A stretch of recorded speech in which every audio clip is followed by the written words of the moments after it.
Je voudrais commencer mon allocution par une vidéo. Vous n'allez pas trop apprécier, mais ce n'est pas grave. Attrapez votre cœur, comme on le dit chez nous. Nous allons suivre ensemble une déclaration du président de la CEI, M. Coulibaly Cuibière.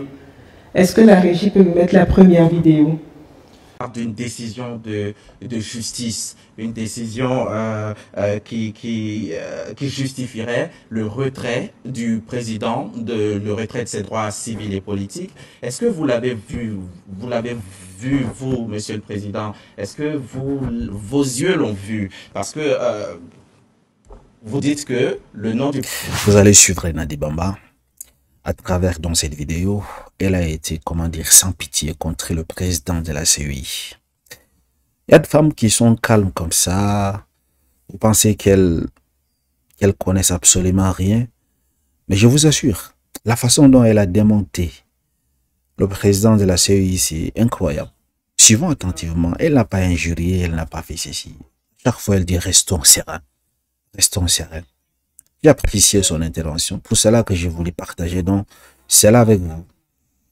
Donc, voyons un peu voir est-ce que la logique de Hubert Coulibaly, ses explications sur ses plateaux de télévision et les arguments qu'apporte Nadi Bamba pour contrer donc, selon elle, les contre-vérités du président de la CEI. Nous allons essayer de voir qui a tort, qui a raison. Suivons attentivement.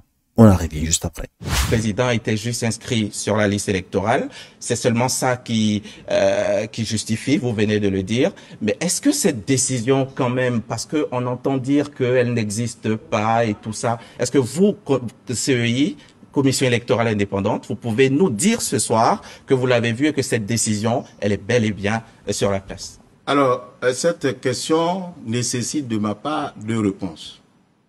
Légalement parlant, je ne suis pas tenu de l'avoir, cette décision. Parce que, jusqu'à preuve du contraire, la correspondance du ministère de la Justice attestant des personnes déchues de leurs droits civils et politiques fait foi. Donc pour moi, je n'ai pas besoin de voir la décision.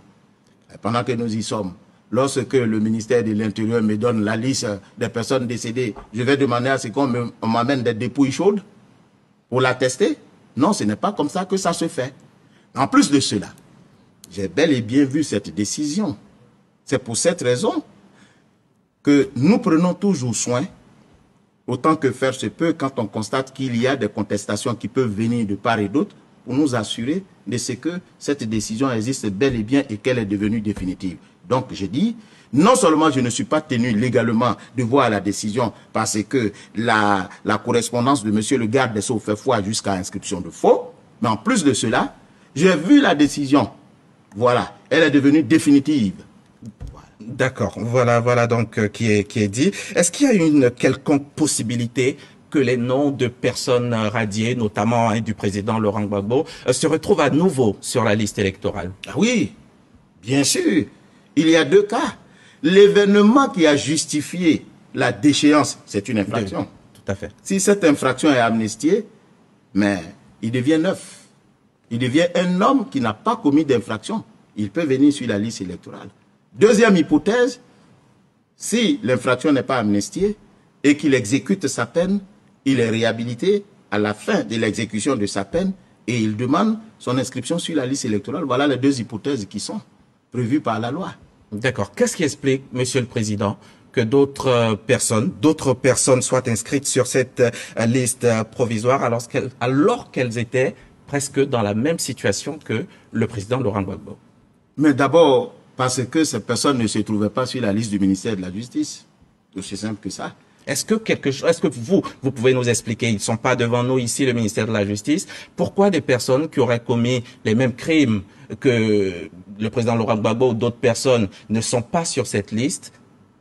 Mais certainement, ça c'est une explication du juriste que je suis, que je donne. Certainement, ces personnes ont exercé des voies de recours.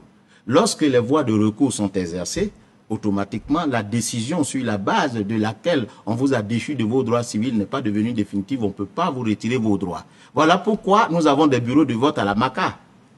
Vous comprenez? Parce qu'il y a des gens qui sont condamnés, mais où la condamnation n'est pas devenue définitive. Mais dans tous les cas, moi je m'en tiens à la liste.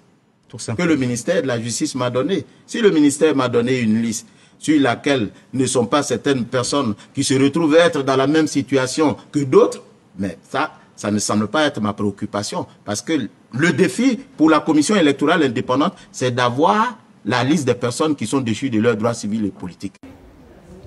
Je vous remercie pour votre attention. Voilà, chers amis, vous avez suivi l'intervention de Kuber Coulibaly. Il a parlé de l'amnistie, qu'il a bel et bien vu la décision du ministère de la Justice et que Laurent Gbagbo, la décision est définitive. Laurent Gbagbo a été condamné à 20 ans. Conséquence de quoi il a été donc déchu de ses droits civils. Alors, comment est-ce que Nadi Bamba a déconstruit, a démonté Kuber Coulibaly sur ses arguments suivant En parlant, pour qu'une décision devienne définitive, elle doit être signifiée à la personne condamnée. Le président de la CEI dit qu'il a vu la décision, mais le président Laurent Gbagbo n'a toujours pas reçu cette fameuse décision. Si le président de la CEI avait vraiment vu la décision, comme il affirme, il aurait lu que le président Laurent Gbagbo n'a pas eu le retrait de ses droits civils et politiques. En voulant se justifier, ils ont publié la décision dans les journaux proches d'eux et sur des sites internet. Et nous avons pu tous voir que le président Laurent Gbagbo a été condamné à 20 ans, mais sans le retrait de ses droits civils et politiques. Dans un tel cas, aucune raison ne justifie qu'il ne soit pas sur la liste électorale, puisque M. Coulibaly Kuibière affirme qu'il a retiré de la liste électorale parce que notre chef a été déchu de ses droits civils et politiques. Je vous invite toutes à aller regarder la décision de condamnation sur des sites internet et vous verrez que le président Laurent Gbagbo jouit pleinement de ses droits civils et politiques. C'est la raison pour laquelle il dirige le Parti des peuples africains de Côte d'Ivoire.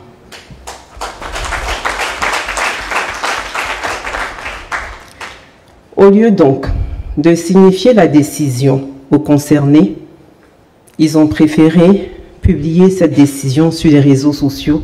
Ainsi va la République de Côte d'Ivoire. Honorables invités, chères sœurs, restons sereins. Le président de la CEI parle aussi d'une loi d'amnistie, alors qu'une loi d'amnistie a déjà été prise. Attendons sereinement que cette loi d'amnistie soit étendue au président Laurent Gbagbo. À ce sujet, je tiens à préciser que dans la situation du chef, une nouvelle loi d'amnistie n'a pas besoin d'être prise. La loi d'amnistie concernant les faits pour lesquels il a été injustement condamné existe. Qu'elle soit donc juste appliquée. Selon les deux cas cités par le président de la CEI pour figurer sur la liste électorale, le président Laurent Gbagbo remplit les critères pour bénéficier des deux procédures. Chers amis, restons sereins. Ils veulent, ils ne veulent pas. Dieu nous faisant grâce, le président Laurent Gbagbo sera candidat.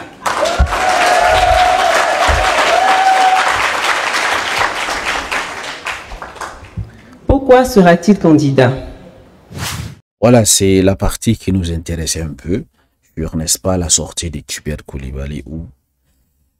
Est-ce que vous arrivez à comprendre que dans un pays comme la Côte d'Ivoire, où il y a la justice et voilà, il y a la séparation de pouvoir, donc théoriquement parlant, puis on condamne une personne de l'envergure de M. Laurent Gbagbo sans toutefois le notifier, l'envoyer, c'est pas une lettre, n'est-ce pas, de décision de la justice, rien, ni par son avocat, ni déposé à son cabinet, rien du tout. Et c'est sur Internet, sur des sites apparemment pro-régime, qu'on voit, n'est-ce pas, ces décisions. Trouvez-vous ça normal? Est-ce que Parce que ça, c'est une affaire très sérieuse, en fait. On parle quand même du président de la République. Devenir président de la République, c'est pas comme une personne qui a volé au quartier. C'est différent. Parlant donc de... Parce que Kubert Koulibaly, il dit Laurent Gbagbo peut très bien, ça s'est retrouvé sur la liste électorale. Il a cité les conditions. Soit disant que il doit exécuter sa peine, par exemple. Ça veut dire comme il est condamné à 20 ans d'emprisonnement, il doit être enfermé à 20 ans. Actuellement, il a 79 ans, je pense, ou 80 ans. Ça veut dire que pour qu'il soit encore candidat, il faut que, selon donc le raisonnement de Kubert, il faut que Laurent Gbagbo ait 100 ans, d'abord, avant d'être candidat. Ça veut dire que pour eux, ils ont verrouillé pour lui, en fait. Si on comprend, parce qu'à 100 ans, même maintenant, on voit comment est-ce que le président Laurent Gbagbo est fatigué. Donc, imaginez-vous si c'est dans 20 ans qu'il va encore déposer sa candidature. Ça, c'est quand même bizarre. Et ce que j'arrive pas à comprendre, les gars, vous dites qu'une personne est condamnée. Mais pourquoi est-ce qu'il est à la... Et pourquoi est-ce qu'il est encore dans sa maison? Pourquoi est-ce qu'il circule librement? Pourquoi est-ce que... Mais il est condamné à 20 ans d'emprisonnement. Parce qu'il n'a pas été amnistié. Une personne qui n'a pas été amnistiée, qu'on n'a pas demandé de payer les trucs là, les rançons pour peut-être être en liberté conditionnelle. Vous avez bien marqué sur la décision. Si vous allez, comme Nadi Bamba l'a affirmé, sur les sites, vous allez voir, il a été condamné à 20 ans. Mais pourquoi alors il est chez lui en fait? Ici également, j'arrive pas à saisir. Et l'autre question qu'on lui a posée, mais il n'a pas répondu en fait. Pourquoi les gens qui ont commis les mêmes trucs que Laurent Gbagbo n'ont pas également été condamnés à 20 ans?